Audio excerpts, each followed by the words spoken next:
Welcome to the Illustrated Underground. This is the premiere of season 2, and we're going to be talking about what's hot in superhero TV right now. So who am I here with? I'm Rob or Robert. I was on one other episode of this podcast. It was a great time. Me and Quincy went to college together. So yeah. I'm Kevin. This is my first time being on this podcast. I'm very honored to be here. Me and Quincy also went to college. We were both suite mates.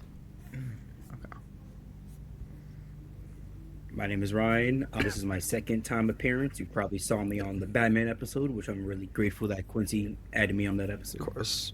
Best episode of the podcast so far, truthfully, because I was there. I thank y'all for joining me, and I feel like with each and every one of y'all, I've talked about different shows, whether that be Daredevil, The Boys, Invincible, a lot of new shows that are coming out too, which we can tap into, like Spider-Man Noir, X-Men 97. The trailer just released for that. So there's a lot. So I'm going to leave the floor to y'all, wherever y'all want to start, or whoever wants to talk about whatever, and then we just chime in and take it from there. All right. So two things I've been watching recently. I watched all of Daredevil Born Again. I watched the Punisher special, and I started watching Spider-Man Noir, which I'm really enjoying so far. So Kevin and Brian, what is your recap been for up to date with superhero media that you've watched? For me, I've watched all of Daredevil Born Again, Punisher special. I recently started watching The Boys. Funny enough, I started watching it the day that the finale aired. But I'm only a couple of episodes in, so I'm still very much behind. And I haven't watched Spider-Noir yet. I absolutely will be watching that soon, though, because I've heard it's really good. I do highly recommend it. I feel like, Quincy, you're going to get this. I feel like such a loser anytime I say this, but I did take a college class on film noir, and so did Quincy. Yeah, was in that class too. Oh, you were in there? Okay, so yeah. Yeah. So then you get it. One of the things I will say about it, I know you haven't watched it yet, is one of my worries about the show was that it was going to use the black and white aesthetic as more of just a novelty rather than actually leaning into it as a part of the storytelling, but it does. Like, fully uses all of the tropes and character archetypes and everything in its storytelling, and I really enjoy that. That's really cool, and actually. it actually feels like a piece of noir rather than it just being like black and white for the sake of black and white. Okay, that's good. Yeah. Because I know some Marvel projects have kind of done that, where like they'll use something but it doesn't really integrate into the story. But I feel like that's really cool. Yeah. No, literally. But I think that's cool, and I also feel like after taking the noir class, I've learned to have a better appreciation of the genre as a whole. Yeah. So I'm really happy to hear that the show's actually respecting that and using it towards its storytelling and all the different elements of the show. Yeah. Big shout out to Greg Bray. But since you watched Daredevil, so what did you think of Born Again season 2? Because I really liked Born Again season 2 much more than season 1 of Born Again. Still hasn't hit quite the bar that the Netflix show has set, but I think it's getting there. Oh, yeah. So my thoughts on season 2, I will say, I agree with you that it hasn't hit the same bar as the original Daredevil.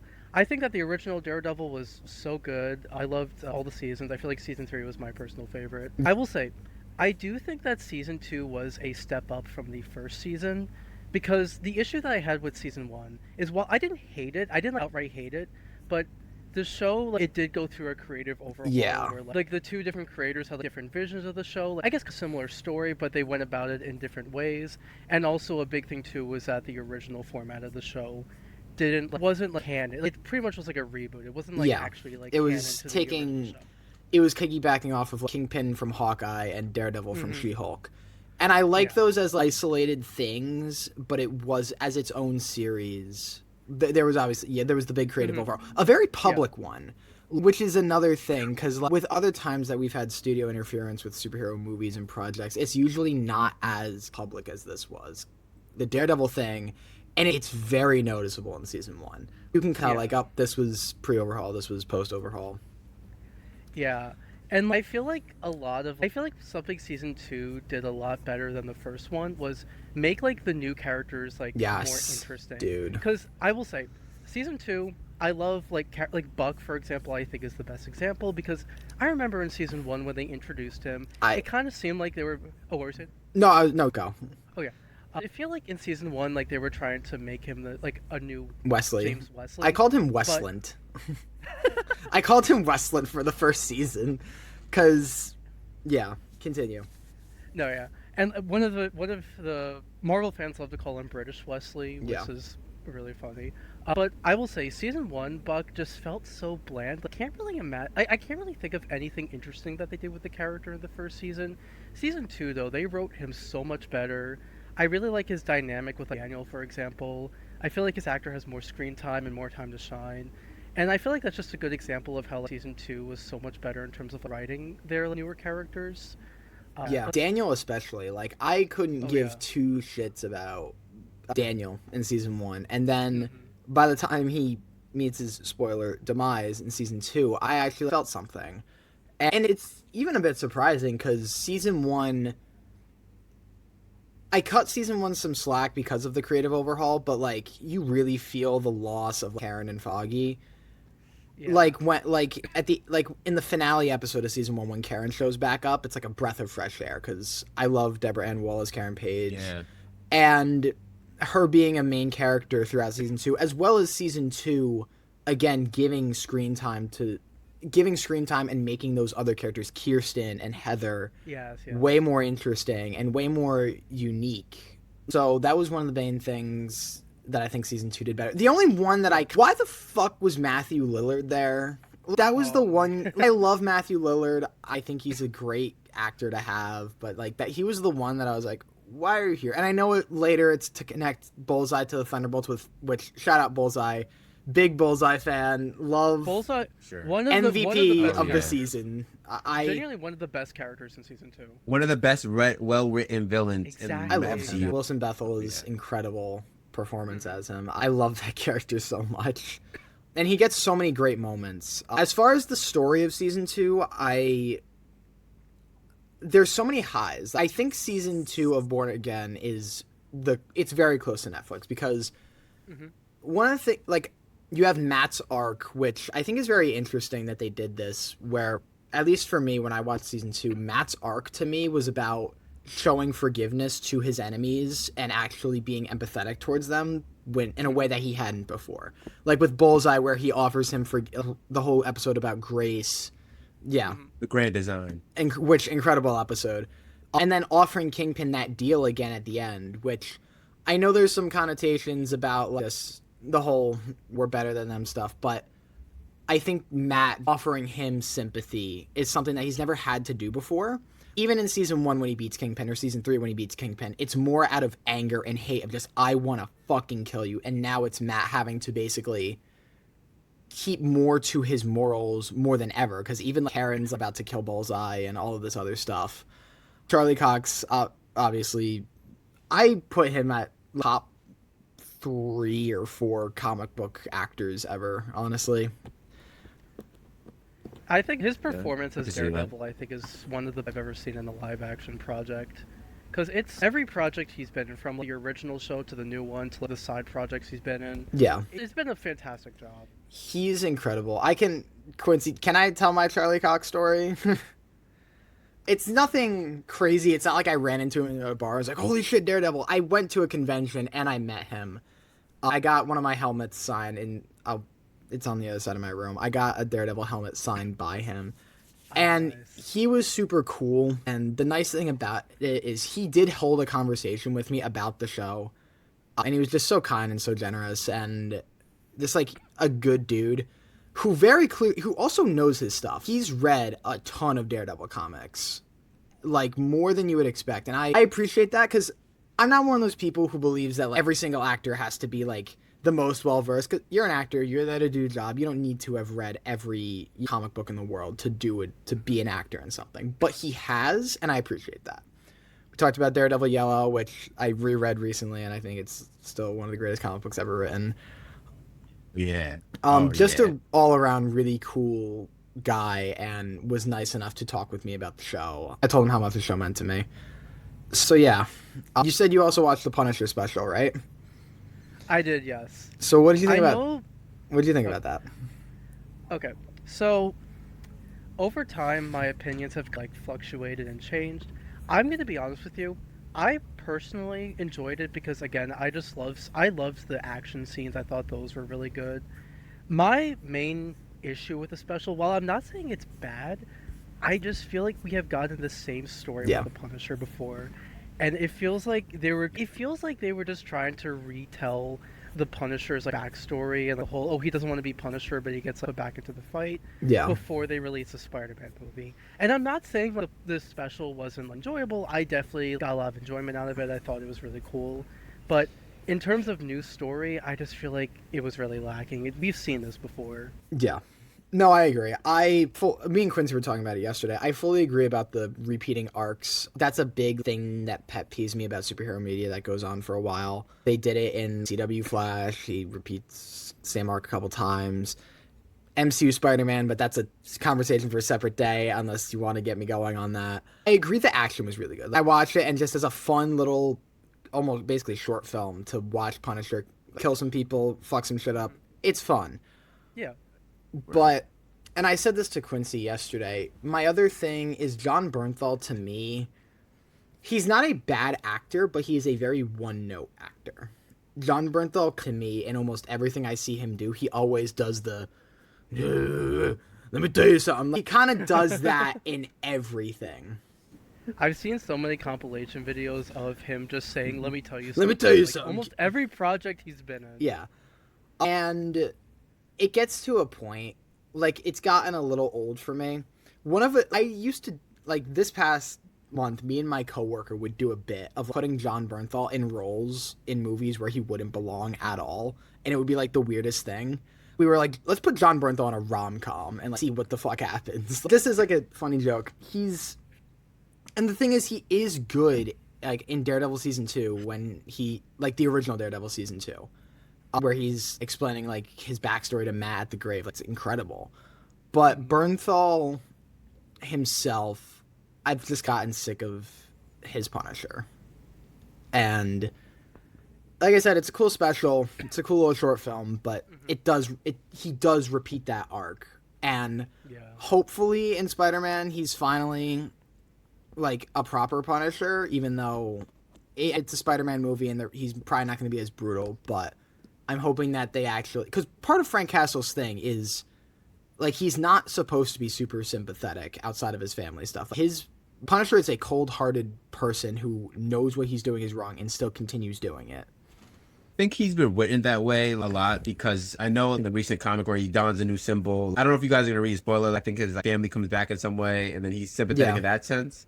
And then to touch on what you said, Rob, to touch upon what both you and Kevin were saying about the special, this feels like we're repeating arcs, and I feel and I talked about this with you, Rob, that it feels like the short film Punisher Dirty Laundry, is what One Last Kill should have been.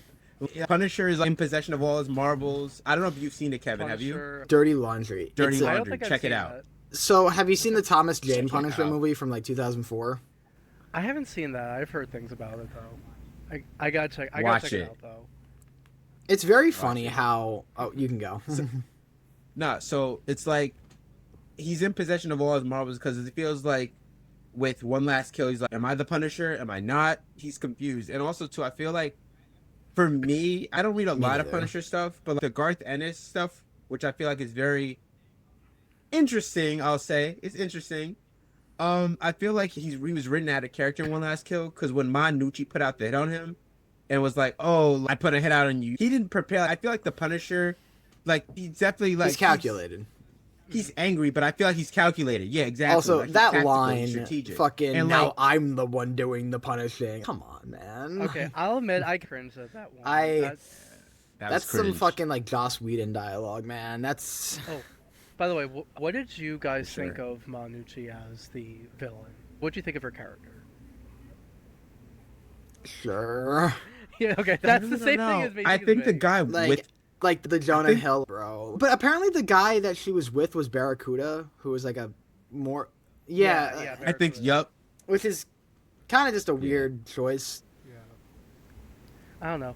I feel again, I thought the actress did a great job being on screen. I thought her acting was good, but I feel she wasn't really that interesting. And something else too, and this is related to the story.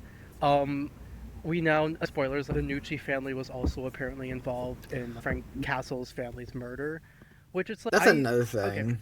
And I haven't finished the original Punisher show, but I do know that like, it was different like crime groups that were involved, and I assume that by the end of the show, Frank had already dealt with all of the people responsible. So Yeah. it feels weird why they keep on changing the story and adding, like, oh, now it's the Nucci. Now it's these family guys, involved yeah. with this. Because even in Like, Daredevil season Yeah. 2, they very much are like, it's the Irish mob, and he wipes them the fuck out. And then in Punisher, it's actually the Irish were actually part of this group, and then it's another guy. And it's like, all right, man. And I think the Nucci family was also in the original Punisher show, but I think it was like the first episode only. They were just, I think, minor villains, just to serve as a way to reintroduce Frank as the Punisher. Yeah. So, I also feel as a character, it, as you guys are saying, it kind of contradicts a lot of his origin story. Like of how show it's this one is that one, but also too, it feels like the Punisher we end up or we see in One Last Kill is literally, it feels like to me like was from Daredevil, like season 1 episode where like where Matt goes to confront him about the bullet, and it's just like kind of feel like we're just that Punisher. It just really feels contradictory because I feel like at that point, literally the Punisher, who in season 1, the end of season 1 of Born Again was like took down For Hulk using his for logo. literally Yeah. exploiting his trauma. Yeah. Exactly. And like, now he's just like, And now he's like he like What do I doesn't give do? a fuck now. That was his whole thing. He's like, I don't like he at the end of season 1 he was working with Matt and fucking up the cops and shit. And Fisk had the cops beat his ass and lock him up. And now he just like, doesn't care. Now he's just like drinking coffee, fucking like. I feel like it after watching the special, it feels weird knowing that this is supposed to be set after, or set like during the season. It was supposed to be set after like, Frank breaks out of the prison that Fisk put him in. Because this feels more, I personally feel like it feels more like Frank before Born Again and not afterwards. exactly. And also, it didn't have to be like the whole story, but I was shocked that we didn't have like, any of the task force in the special. When, like, even though obviously by the end of season 2, the spoilers, they are no longer a thing and they're all in jail. Apparently, the special is supposed to be set during the events of the show, so I feel like it would have been nice to have maybe seen some of them show up and having Frank deal with them, especially since they are using his logo, and he's very much against what they were doing. Yeah. So I wish they touched more upon that. I wish they would too. Like just like the whole like I like that. Like I think you talked about it, or like that kind of like the significance of the whole One Last Kill thing. Yeah. And I really think I wish they would have touched upon those elements. I also don't get why it's called One Last Kill. It's not. Yeah. The whole the special ends with him saying, "I'm going to continue killing." I don't know. Yeah. I know Bernthal himself was a creative on it, and there's the argument of like, does Bernthal even understand the character? Which you could make that argument. I was never a Punisher guy. He was never one of my favorite characters. I have a kind of hot take, but I guess I'll say I think the Punisher is a stupid character. Why does any other superhero tolerate his bullshit? He's just a guy with a gun. Admittedly, that's more of my silly take, my laugh funny, but he's just never been one of my favorite characters. But I watched the special and it was fine for me. I agree. I feel that I like him as a character, like the whole series burned off portrayal, Thomas James portrayal, like the whole dark anti-hero vigilante type thing. I like that side of it, and especially the show. It was very psychological. Yeah. Like I feel like in a sense comparing it to Dexter. I don't know if Dexter anyone's the seen show, Dexter. not Poindexter the Bullseye. Yeah, I'm sorry. Yeah, Yeah. Dexter the show. In that sense, like, I kind of find like that's more. They're both kind of like psychological in the sense. So I like that aspect of it, and obviously like, both anti-heroes, but obviously different philosophies and stuff like that. But going back to the Punisher, I haven't read a lot of his comics, but like they just feel like I guess sometimes the way he's written, especially in Garth Ennis, and this can make me a hot take too. It's kind of edgy, and this is the same guy who wrote the Boys. Punisher. So started to touch on. I know Ryan's waiting to talk about the Boys. Y'all want to segue to that? Or if y'all want to close watched this up a ton with of The Boys, Punisher. but I can vibe for a bit because you guys have listened to me about Daredevil and Punisher. Garth Ennis himself is a very kind of interesting writer. I think it's interesting that the book that's hailed as the best Punisher comic is Punisher Max, and it's non-canon. There's no other superheroes. It's its own isolated thing. I think it is very hard to separate the Punisher from the fact that on some level he's always going to be a right-wing power fantasy. We talked about that a little bit yesterday, and not to get super politically, but it's very hard to separate the fact that he is a guy who is just aching to fucking kill whoever he dislikes. It's hard to separate that for me from the character. And that can be written very interestingly. But it's a hard thing to fully remove him from. I definitely agree with you. I think that especially that's the whole symbolism thing with the whole anti-vigilante task force. And I'm liking that it's getting brought to the forefront that people are misrepresenting or misinterpreting what the Punisher is, who he is, and stuff like that. But also too how you're saying how the character himself represents that him too, and then how that could be contradictory with his own sense with character really not trying to be hey, I know I'm bad, I'm not. I know how we were talking about he knows, Frank Castle knows, which is what I like in Daredevil season 2, where he's no, I am the Punisher. I know what I'm doing. It's insane. I did it because I liked it. Yeah. I love that. So yeah, the Punisher and Daredevil, just because I love Daredevil. I love Daredevil. My Oh yeah, for sure. My favorite Marvel character has fluctuated a lot. For a while, it was Captain America. Then it was Spider-Man for a while, and I think ultimately it probably is Daredevil. He's the most my guy. Not that I don't love Spider-Man and Captain America. Spider-Man I've had a weird relationship with, of off and off of loving him and then can't stand his ass. But I love Spider-Man. Daredevil's my number one at the moment, and the show is a big part of that. So Ryan, what have you watched, bro? Come on, bro. So I just found out I gotta catch up on Daredevil because it seems like it's like a S tier to an A+ show. So I gotta watch Daredevil. Have you seen the original Daredevil? Okay, so not. I gotta put you on. Yes, season 1 and 3 of the original show is debatably the greatest comic book media ever made. Absolutely.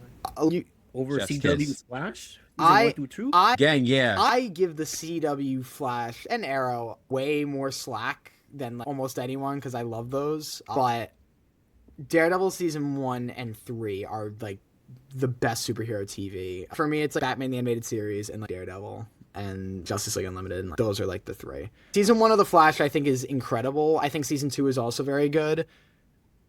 Then there's another 7 seasons. We need to talk about the rest. We talk about both of those seasons. And then season 2 of Daredevil is still pretty good. It gets a lot of crap. It's still pretty good. And then you have Born Again, which season 1 kind of sucks, and season 2 is very good. But you wanted to talk about The Boys. I only watched The Boys and Invincible. I'm planning to watch Spider-Man Noir. I just got to debate whether or not I want to watch it in black and white. Do it in black. Color. Do it in black and white. Do it in black and white. Do it in black and white. I just started in that. Look, here's the way I see it. The color version is still a very good-looking show. It's still very visually competent and very well done.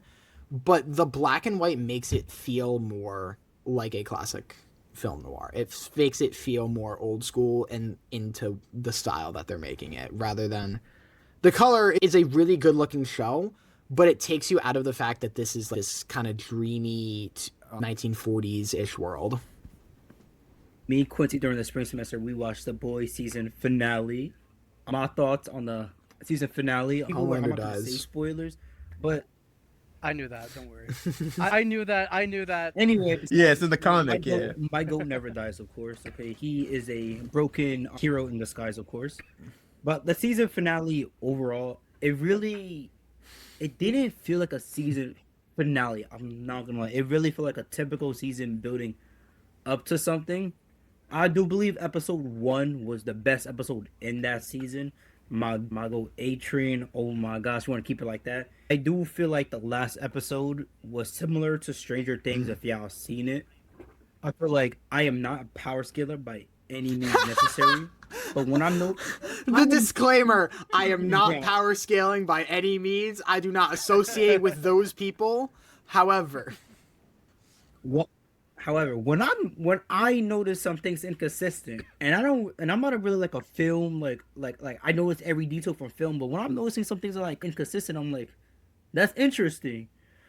But I do believe they did land the ending, but I don't think the ending is good by any means. I honestly think the ending is probably for me a 6. But overall for the show, I'll probably give it an 8.5 to a 9. Gotta rewatch it. My main problems of the season, I don't speak for Quincy, but it's Soldier Boy. He had too much screen time. I honestly believe it was way too much screen time. And you could say that they were hyping up to the prequel series, which is called Vault Rising, which I guess that's cool or whatever. Gen V characters are not getting used. I do not care. You can watch The Boys and you can skip Gen V. They literally do not matter the way they ended due to the cancellation of season 3. Some conclusions fell. I think Butcher and Homelander's conclusion was probably a 9 or higher, I would say, out of 10. There's some Sister Sage. Oh wait, you don't even know who that character is.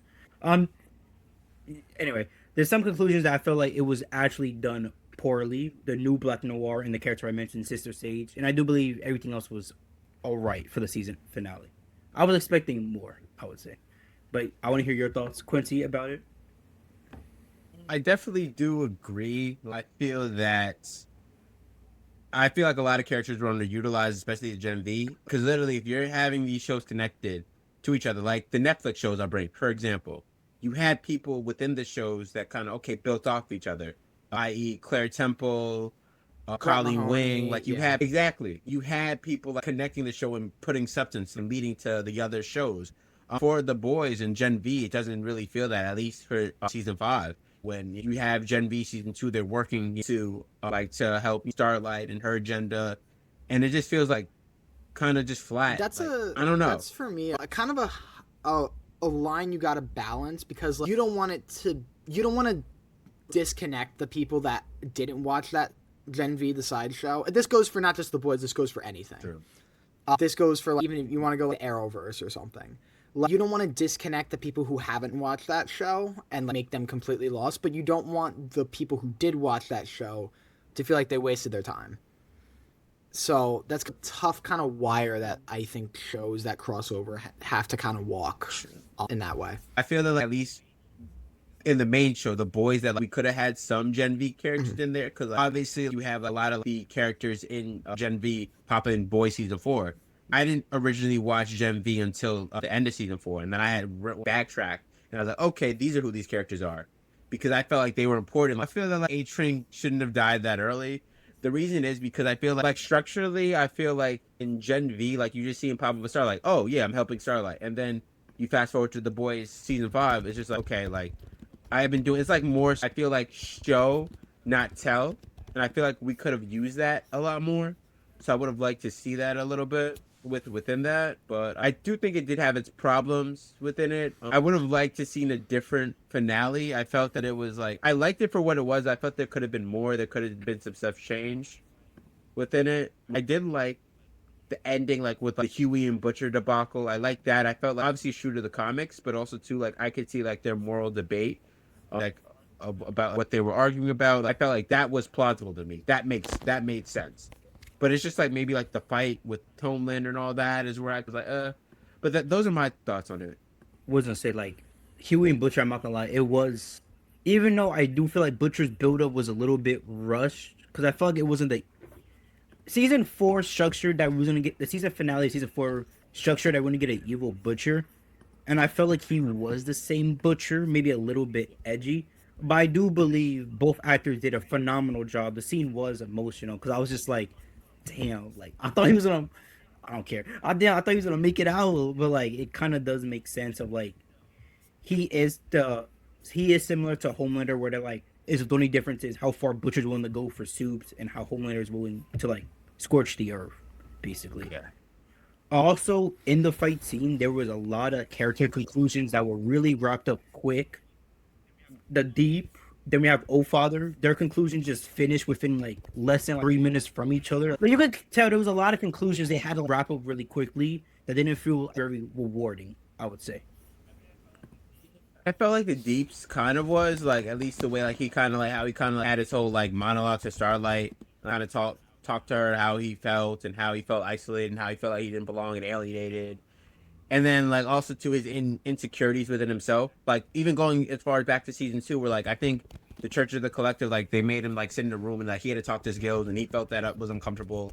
And then you see him like with in season 4, I think, with the octopus, those inconsistencies and insecurities within himself. So I felt like that to me, like at least his death, and then like with him like getting like swallowed by the fish or whatever, like that was a good payoff. But oh father, yeah, just, and I felt like, okay, why was he there? They could have picked like any other member. Okay, I don't mean to be like harsh. I think like the actor who betrayed him, there's no like shame to the actor who betrayed him. I'm not like doing any of that. But I just felt that, like, I don't know, like other than like building up Homelander's God complex, like I didn't understand why the character like needed to be there. But that's just me. I understand that as well. Like I said, like it's very interesting how there's 2 fights and there's 2 conclusions for both characters, and I feel like it was too soon. And I do feel like Oldfather, yeah, I'm not gonna lie, Oldfather really came last minute. I did enjoy his presence. I actually did enjoy him as a character. I actually wanted to learn more about him, but it was just like the limited time that we had with him, and the conclusion is just like, damn. I would pretty much say. So I have a question, because I know other people who watch The Boys and have talked about it with me. Do you like all of the seasons of The Boys? Because I know people were very mixed on season 4.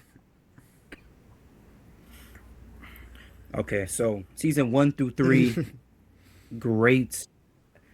Peak, get the reference to Deep. Then we got season 4, which is like character. Season 4, we got it's. I don't really remember season 4. I just remember it was being alright, I would say. Then season 5, I think it's alright. I don't think season 4 or season 5 makes the show like Game of Thrones like bad as it went on, but it's like consistent.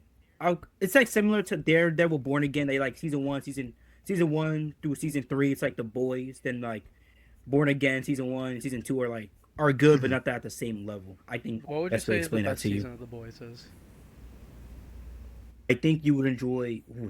I think you would enjoy either season 3 or season 1. I would say. No, you had a hot take, I think, Rob. Right? I did have a hot take. I have a hot take about everything. My take on The Boys is, I think what happened is, just from what I know about the show culturally and just people telling me stuff, when season 1 came out, it was in 2019, so it was the same year Avengers Endgame came out. Season 1 was very fresh because it was the superheroes as the villains, and it was a new thing, and it felt very different at the time. And plus, in 2019, that was like Superman, if you think of Superman as a character, because I'm a big Superman fan, Superman was at his low point. The last thing he was in was the Joss Whedon Justice League movie, which is the worst fucking piece of dog shit ever. And so Superman hate was at an all-time high, and edgy superhero of rejecting that kind of more classic type of superhero was at its kind of high. And that's, I think, partially what got The Boys to get so popular. And now, with last year with the James Gunn Superman, and the past couple of years, Superman kind of regaining more of his popularity through My Adventures with Superman and Lois, I think there is this kind of thing of like, now The Boys isn't as, I don't want to use the word trendy, but you know what I'm trying to say? Of like, culture has shifted in a way to like, from rejecting the kind of classic superhero to then going back to, no, we appreciate the classic kind of heroic Superman type of thing. Does that kind of make sense? Yeah. It's just like it flips the script. Yeah. You're saying like it kind of flips the script. Like, yeah, we appreciate like the whole like super boy in blue, but let's flip the script a bit. Let's make an evil Superman. Let's make him like this whole monster and savage, but like, let's kind of have him like the whole, like, I get what you're saying. Yeah. Like flipping the script and being contradictory a bit, but appreciating it. Like I also think during 2019, I think that was when a lot of Superman haters came out. And we started getting a lot of more evil Supermans. We had the Injustice Superman. Then we had Omni-Man, who was kind of similar to Superman. Then we also have Homelander. So it's kind of like a trend of like evil Superman, I would say, at the time as well. And there's Hyperion, the Plutonian. There's like a whole bunch. There's more? Oh my gosh. Yeah, there's a whole bunch. So yeah, there's a whole bunch, bro. Right. You know, everybody has to have their Superman or evil Superman. Yeah. But yeah, I think The Boys, I definitely do agree with you, Ryan. Like, for me, if I had to pick a season, I think like, definitely for me, it was seasons 2 and 3. I like 1. I definitely, if I had to pick 2, I think seasons 2 and 3. I think 1 definitely is a strong argument as well. because I feel like 2 definitely is timely, and 3 as well. We get Soldier Boy, and I feel like that's what's when Soldier Boy was at his like peak. And he was my favorite character, and then the way he was written in season 5, kind of like this old like grandpa, which is fine. Like I understand the whole 100-year-old man trapped in a like 4-year-old body or whatever, but like to me, it felt like some of the jokes kind of felt repetitive. Like, and I was just like, okay, they're overdoing it. And it's like, that's a bit much. But You're right. I think season 5 is also what Clara would have wanted if we really got to think about season 5, of course. But that's a meme, by the way. But I also, when you mentioned his lines, I'm trying to really think about it too. I honestly think it's actually crazy. I think after season 3, I don't think the comedic lines kind of dried up a bit too. I'm really trying to think about like, season 5 of The Boys. There's not really a lot of like, humor that was like really funny, I would say, in my opinion. But I would also agree that season 3 could be a lot of people's favorites, but I think it just depends on Kevin and Rob that whether or not they, because you either love Soldier Boy or you're like he's a whatever character. It really depends on Soldier Boy. But I personally felt fatigued from Soldier Boy in season 5 because I feel like it was not.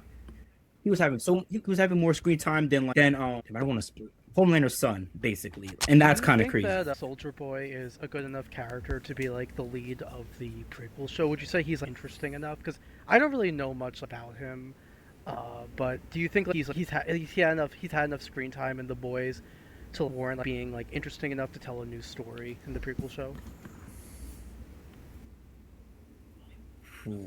I would think so because I don't think they're gonna write him the same way in season 3 and season 5 to Vote Rising, because this is him before taking the serum, so he might be a different person over time as well.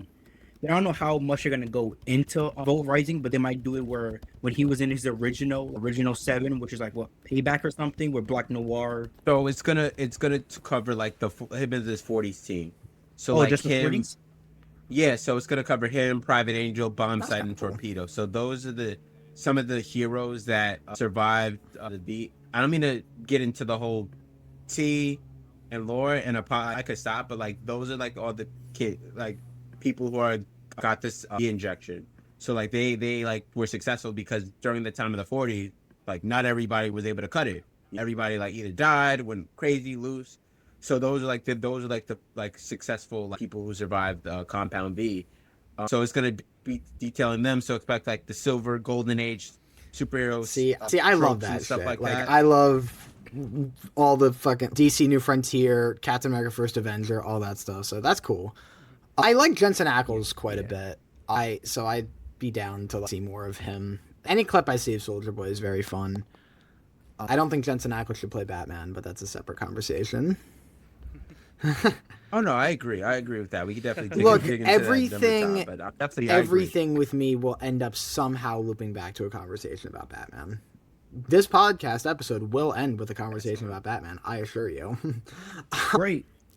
He ain't beat a Spider-Man, but you right though. Oh Wait, yeah, what? Wait, what? What? I forgot what happened. Oh, Invincible! Oh, Wait, of course we're talking about Invincible. Okay, you gotta go first about season 4. All right, sure. I guess we're moving on to that. I don't know if you guys want to. I don't know who's seen Invincible knows about a little bit of the lore. I've kept my finger on the pulse, but I haven't watched a ton of the show. Dude named Thrag. I haven't watched the show. I know some things about it. They're like, in terms of the overall story, I'm not too familiar with that. I made a steak. Yeah, Mark, yeah, stuff like that. And I think it's definitely on my watch list. It looks like a cool show. I think I would definitely get some enjoyment out of it. What do you guys like? What do you guys think of the show overall? Do you think it's had a pretty solid run? I think. The other thing I do. Sorry about Invincible. Sorry to interrupt. Everyone dogs on that fucking animation, dude. Everyone dogs on that stiff ass fucking JPEG getting dragged across the screen animation. That's one of the big critiques. That's one of the big critiques. Yeah. Which I get it, budget. I get all that, but I've seen some clips and it's a little rough, man. I'm not gonna lie, this may be a hot take, but I really don't notice the animation that much, and I may be oblivious or whatever to it, but I really don't notice it to me that much. So I really don't notice it that much. Great, honestly. I feel like for me, when I watch it, I probably won't notice the animation much. I won't be too picky about it. I just think the art style looks cool. I don't notice the animation until I see Instagram reels just scrolling in general. But I did notice the budget was not there on a certain episode. It was a season 4, episode 4. It was so bad that my boy Quincy was dozing off like Sleeping Beauty. It was a TV original episode by Robert Kirkman. What's his last name, Quincy? Yeah. Robert Kirkman. Robert Kirkman, and to me, it wasn't there. And I could tell that the budget wasn't there is when kind of fight a monster, but the other guy was really weak, so he lift him all the way up and said, "I'll catch you when you fall down, and I'll fight the monster." Always an off-screen fight of Mark just grunting the whole time, and I'm like, "Oh yeah, this is a filler episode. Like, they're saving the budget for episode 5, which really paid off really well." But I do believe season 4 it started off with with the first 3 episodes, which was like I think they were all good, but when you come up with like episode 4, it's like, okay, what's happening? You could have added that, and you could have added that with the bunch as well. But I don't know. I don't notice the animation until that episode. Okay, but yeah. Yeah. I think the Invincible did really well because I was hearing about it. My friend told me about it, and I'm watching the first episode. I'm like, okay, this is dope. It feels like we got the bootleg Justice League. Yeah. We got Omni-Man. We got Batman, Wonder Woman, Aquaman's a fish. We got the GOAT Immortal, who was Abraham Lincoln, and he did survive centuries of years. Then the last 10 minutes, you're like, oh, we're going that route. And I think it really immerses you. You think it's going to be like a PG show of like Mark's getting his powers. He's eventually going to maybe join, I guess you could say, the Guardians of the Globe, which is, you can basically say the Avengers of the Justice League. But then it takes a certain left, and it's like, oh, it's really one of those dark series. And I think it does a really good job of it. And season 1 is like this whole mystery of like, why? And I do believe season 1 does hold up pretty well. And I think that gets a lot of people into it. And I think you will both enjoy season 1. I watched a bit of it, and it was good. I didn't continue. Not even for any reason. I watched a bit of it. I was like, oh, this is good. And I forgot about it. That's me with like most shows. I'll enjoy like the episodes that I watch, but then like I'm really bad at staying consistent, which I'm trying to improve with, but it's just been like that for years for me. There was a point earlier this year where I was watching 6 shows at once, and I had to stop and finish a couple seasons of. I was doing The Sopranos, Smallville.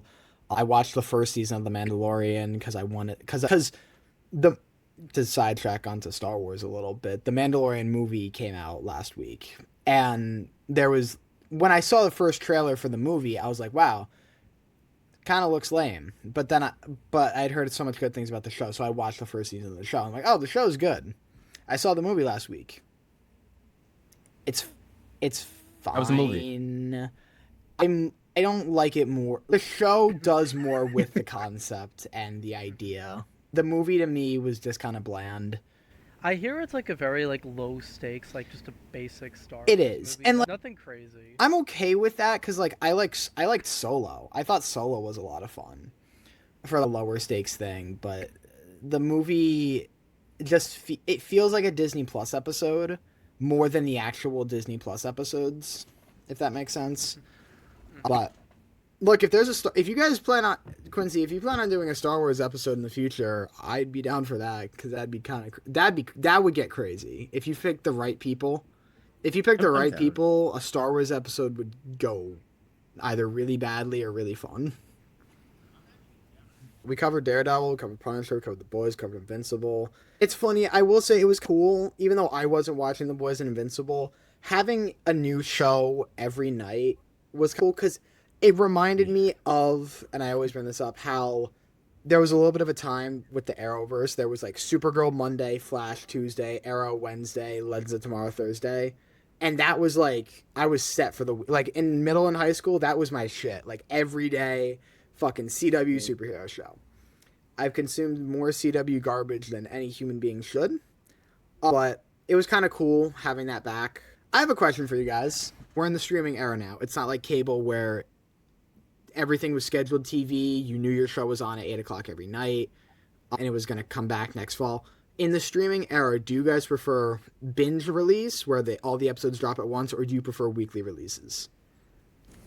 For me, I think it really does depend on the show. Yeah. Because I'll actually use 2 Marvel shows as examples. I'm going to use Wonder Man and I'm going to use Born Again.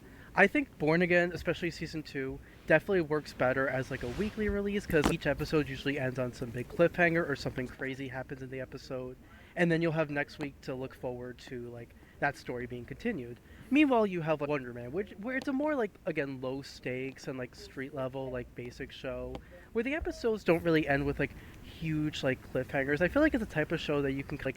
It's a great show. I loved Wonder Man, but it's like the type of show that's like really chill and nothing like crazy, and it's something better to watch maybe in like, one sitting or at least like maybe over the course of a couple of days. Like, that one I think can work as like a binge release because of just how like small and like just like simple the show is compared to something like Born Again that has a more like crazier story.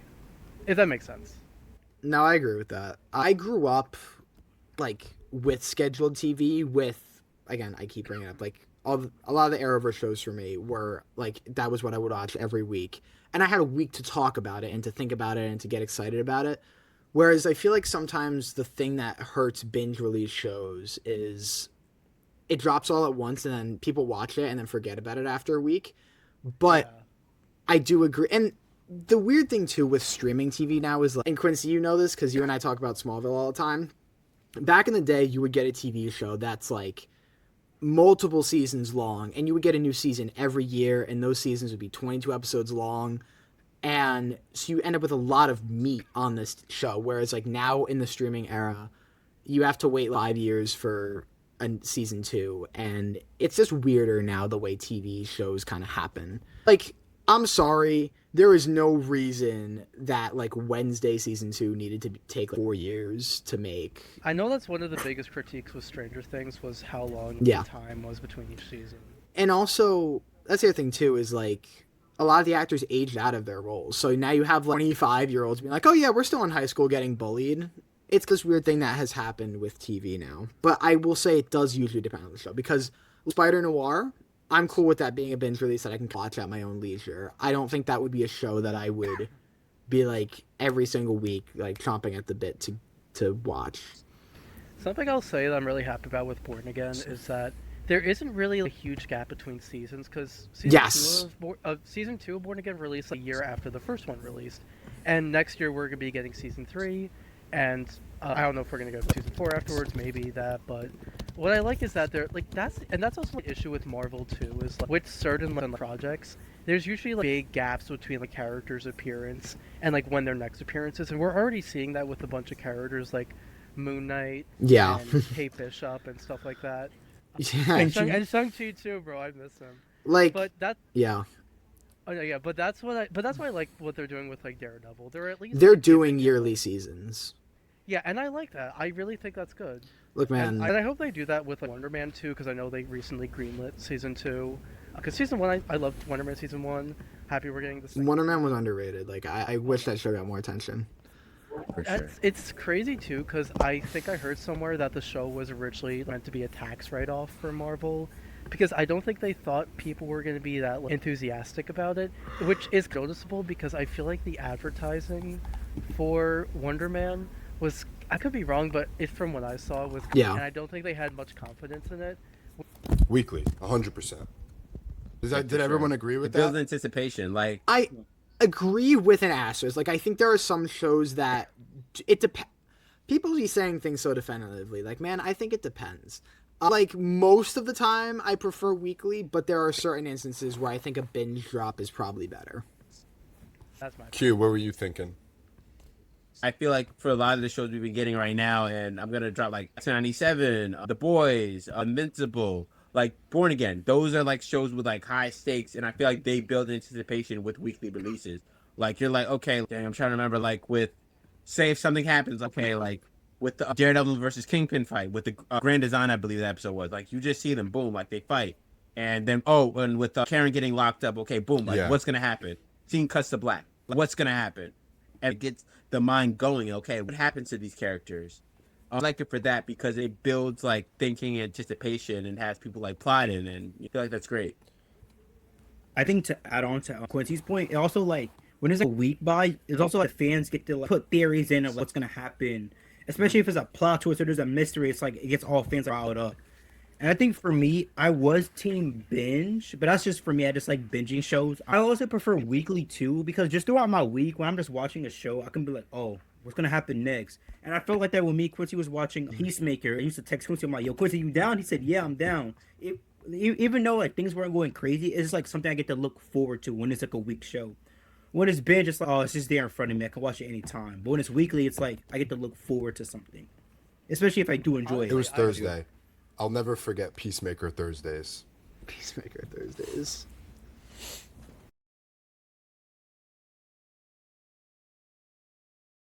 I would say honestly, my preference is always like weekly releases, just because I like the anticipation that builds like from the episode and like wondering what's gonna happen. Because this happened with like, Daredevil too, and this happens with most Marvel shows too that have come out.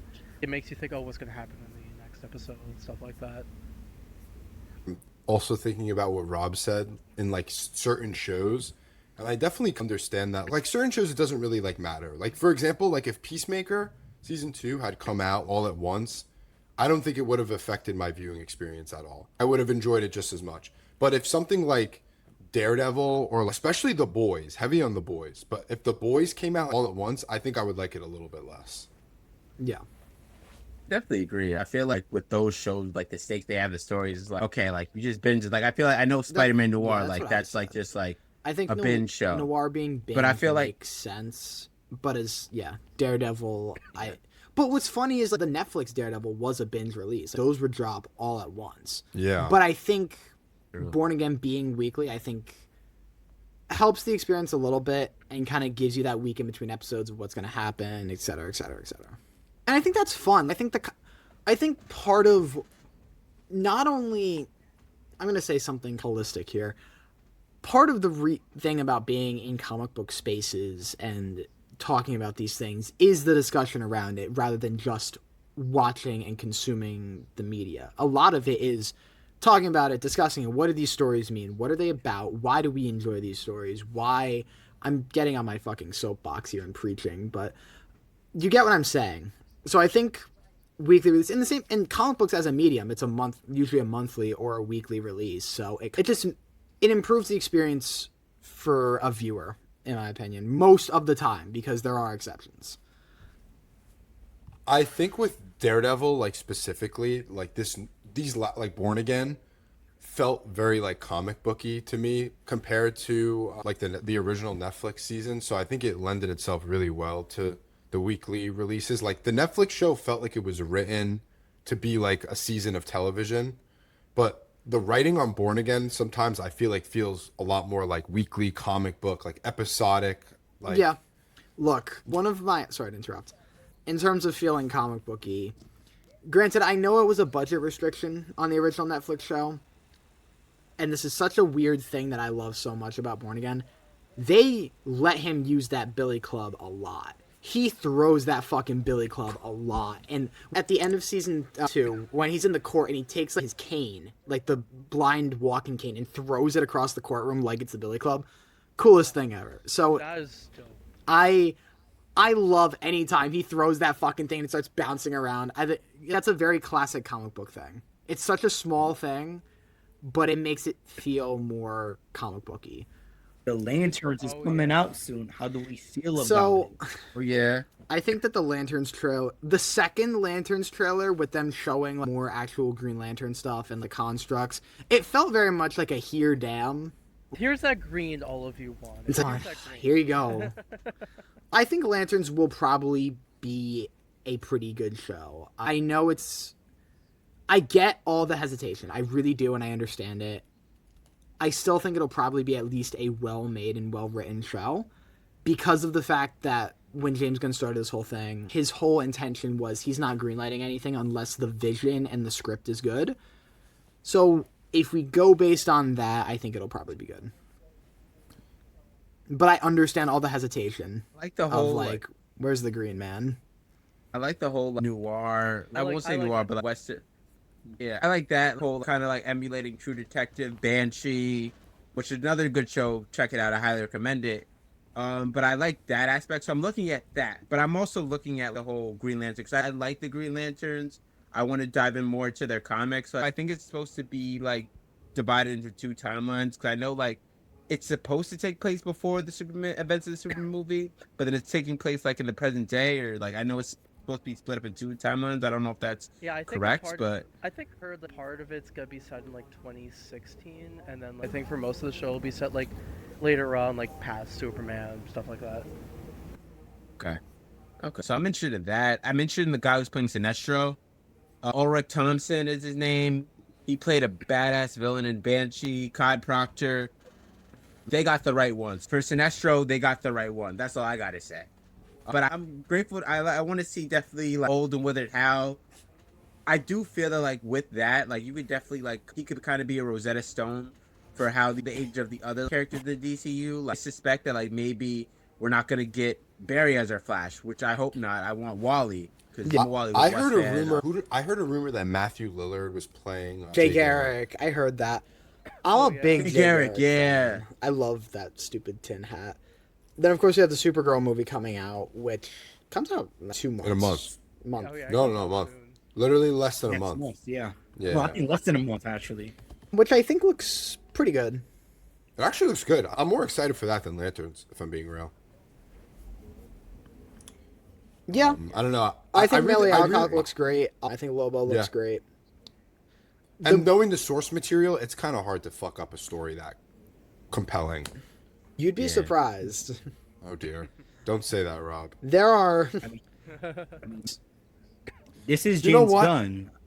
There's not a lot of You know what? You're taken. kind of right. Because Batman and Robin took Mr. Freeze and made him into that. yeah. So, fair enough. I kind of like Yeah. Batman and Robin, but for I different do. reasons. I hate watched it with my friends recently. And it's I a ap- good one to make fun of. I appreciate it as this like weird thing that we're never gonna see again.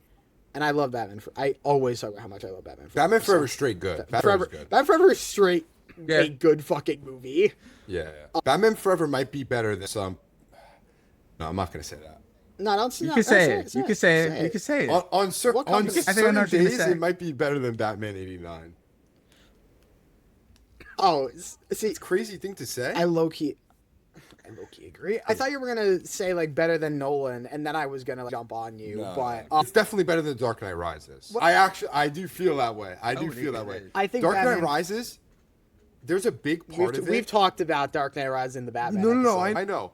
In the Lego Batman game, at the end, like the final chunk is based off Dark based Knight on Dark Rises, Knight obviously. Rises. And they make fun of the movie's writing a lot, and I love that. I'm really glad that I'm not They the make only fun one of that all sees of the them. flaw. Though. They do kind of True. poke fun at all of the. They make their They make their Martha jokes. They make their. But Bane is like the most humorous of all the villains, I think. Yeah. He was like making me laugh the most at the end. They had what's his name? I think You playing him. You think that darkness is your ally. You've merely adopted the dark. Who do they have playing him? Was born Matt Berry is playing Bane, who's a comedian. What's everyone's favorite superhero show in general? Of all time or of all- the past year? Yeah, Rob, I know yours is BTAS. It's BTAS. Oh yeah. Daredevil original Netflix, Justice League Unlimited, and then Batman the Brave and the Bold, and then Arrow. I hate Arrow, but I love Arrow. Arrow sucks, but it's my piece. Arrow's a piece of shit sometimes, but it's my piece of shit.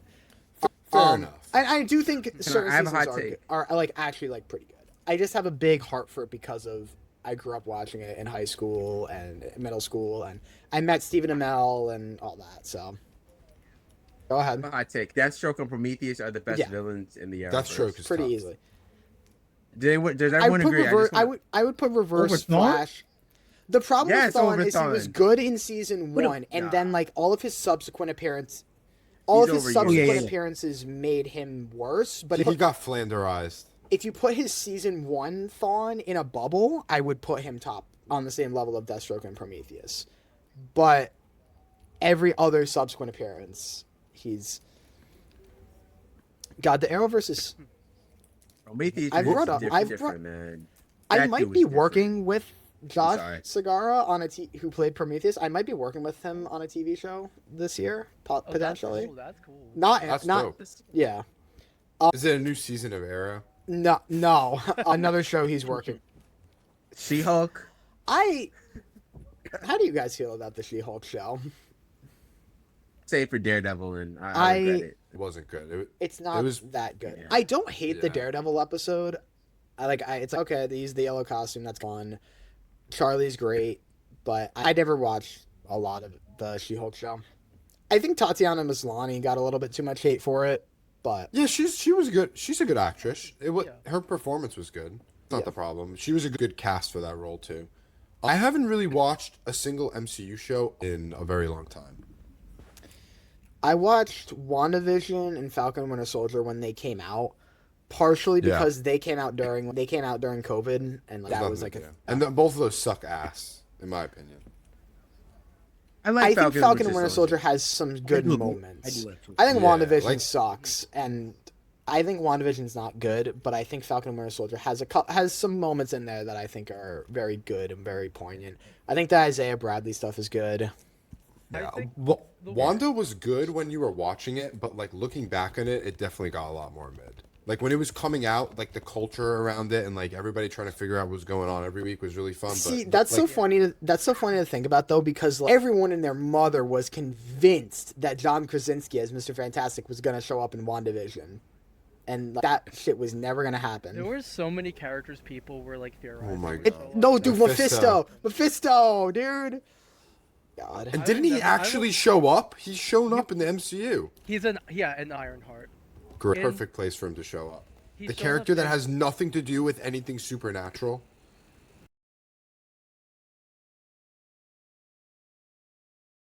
Wait, like Mephisto the was an character. Ironheart? Yeah, he was in the last episode. Yeah. Spoilers. Great. What? Played by Sacha Baron Cohen. Yeah. Yep. What the? I feel like that's such a strange place, like Ironheart of all shows for him to show up in. And like I Right? personally didn't hate Ironheart, but it was such like a small show that they just wasn't really well known by a lot of people, and that wasn't really advertised well. Yeah. Why are they putting a really big villain like Mephisto in such a small show like that? He's also like supernatural, and isn't her whole? It's like tech, like that just doesn't do a Ghost Rider show. Do anything supernatural in the MCU, please. I know that the main villain of the show uses supernatural powers. And Oh, it was the Hood. Yeah, the Hood, the right? The Hood, yeah, and like it's Yeah. revealed The Hood, like yeah. that he got the powers from Mephisto. Mephisto. And Okay. there's, like- yeah. And then they do something. Do you mind if I spoil the ending of the episode? I don't know if you guys are gonna. I have no intention on watching Ironheart. Okay. So basically, Riri's friends died, I think, prior to the events of the show. And at the end of the show, Mephisto makes a deal with Riri to resurrect her friends. But then you see that his power is starting to corrupt her, and that's where the show ends. Is it going to get continued? No idea. I feel like it was definitely a weird place to introduce the character. Even though I liked him in that episode, it just felt so weird. Interesting. I think that like, the MCU shows on Disney Plus are hit or miss. I liked Ironheart. I like that Falcon Winter Soldier, Moon Knight. I didn't finish. Moon Knight. The people who But I've heard like it's Moon good. Knight are people who've never read a Moon Knight comic. Because anyone who I know who has read Moon Knight comics hates that show. I'll be honest, I've never read a Moon Knight Couldn't comic, finish it. but I was still disappointed with the show. Yeah. Is it good? Has everyone checked that out? I have not checked it watched out. it yet. I That's haven't good. seen it yet. First episode yet. I watched briefly. It looks good though. Did it come out all at once or is it weekly? It was all at once. I'm looking forward to Spider Noir. I'm looking forward to Lanterns. I'm also interested in that Vision Quest show that's coming out, I think, in September. I know they haven't really talked much about that yet. Are there any trailers or anything for that? No trailers yet. Huh. Probably see something at San Diego Comic-Con. Yeah, I feel like that's probably where we'll get our first trailer for that. I'm interested in it. I know they're bringing back Ultron, so I'm excited to see what they're going to do with him and that. Yeah, it could be very interesting. Ultron's a good villain. He's a good villain. He's overhated, I think. Age of Ultron is an underrated movie. Yeah, I agree. enjoy Age of it. Ultron is good. I like Age of Ultron more than I like Civil War. You're not kind of on a they're on a similar level. Yeah. I'm sorry, Ryan. I have a lot of problems with the Civil War movie. And I say that I love Avengers 1, I like Age of Ultron, I like Endgame and Infinity War. I love Winter Soldier. Civil War I think is the weakest Russo brothers MCU movie. 100%. 100%. What else? What is the other contender? People don't like people I think now are a little bit more on Endgame. A lot of people, Endgame has gone down a bit in their estimation. I get why. Infinity War, obviously, everyone loves. Infinity War is better than Endgame in my opinion. Oh yeah, for sure. Oh yeah, I've always thought that way. 100%. And Winter Soldier is still incredible. I think Civil War is easily the weakest of the Russo brothers. Winter Soldier is one of my favorite Captain America. Also, just my favorite Marvel. It's my favorite MCU movie. It is so good. It's so good. I do. I love the first Captain America Cap movie a lot more than most people. I love the first Avenger. But Winter Soldier, I think, is still very good. Still very, like, a really good action movie. Covered the shows. We covered a little bit of upcoming movies. It's good having everyone on, as always, and I'm sorry I couldn't be there for the beginning, y'all. I was busy for crime in the city of Gotham. This guy. Not fighting crime. Perhaps the real superhero TV show was the friends we made along the way. That is very true. That is very true. The next Nerd Talk will be Spider-Man 1, so... Are you sure about that? We're gonna do the whole Spider Society thing. I'm gonna become a problem. You might have to ask me to leave. Rob, we might have to do a segment where it's 2 Batman fans versus however many Spider-Man fans. It's gonna be like Daredevil in the prison, or like Rorschach when he's in prison. You're locked in here with me. All right, it's been great, guys. All right, It's been great. It's been awesome. All right. Illustrator Great. Underground signing off. Peace. guys. Peace.